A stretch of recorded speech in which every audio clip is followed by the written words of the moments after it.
looking back at the election, to me, it's quite difficult to think of memorable moments in Kamala Harris's campaign. But thinking about Trump's campaign, there were almost too many memorable moments to mention. Obviously, there was the assassination attempts, but there was the McDonald's thing, there was the garbage truck, there was all these events that happened in the campaign. So following Trump was almost like, and you know, he has this history as an entertainer in reality TV. It was like watching a reality TV show. And so what do you make of the way in which these two campaigns played out? Yeah, the Democrats and the Harris campaign was a real campaign of arrogance because they worked with the premise that they can't lose the election if they just follow the textbook.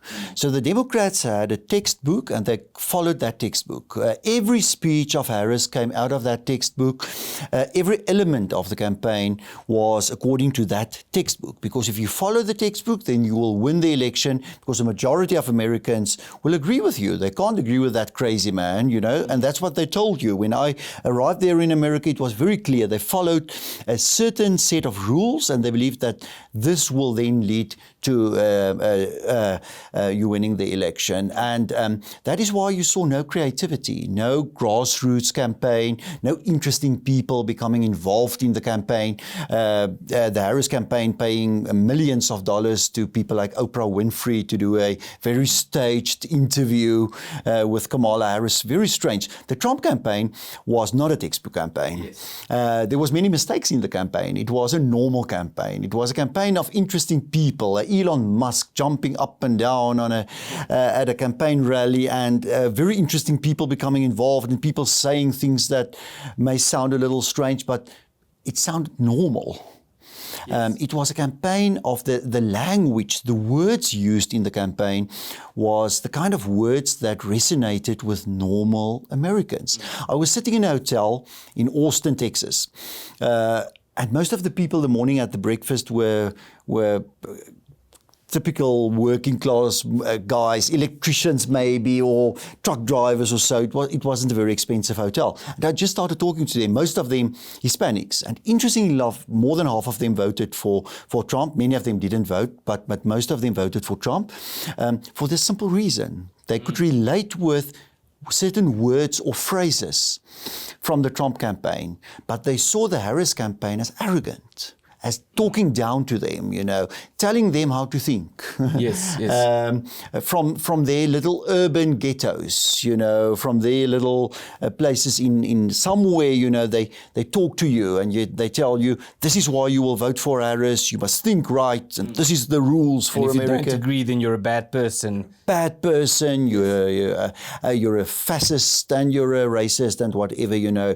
I think that last 2 weeks, the desperation in the last 2 weeks of the Harris campaign was very clear when they started talking about fascism and racism and all of these terrible issues. I think they made a final break with some of these core constituencies who moved very strongly to Trump. If you drive along the border between Texas and Mexico, I did that, I was there. That was one of the parts of America where the shift was the biggest towards Trump. It was all Hispanics, and especially Hispanic men who just said they had enough. Yeah. They had enough of people thousands of miles away in Washington taking their taxes to pay it to spoiled brats somewhere doing some kind of useless job, sitting in an office somewhere around Washington, D.C. They work very hard, and then even paying illegal immigrants who stream into the country. They told me that. They just had enough. And that kind of language of Trump, saying we had enough. We're going to stop this now here.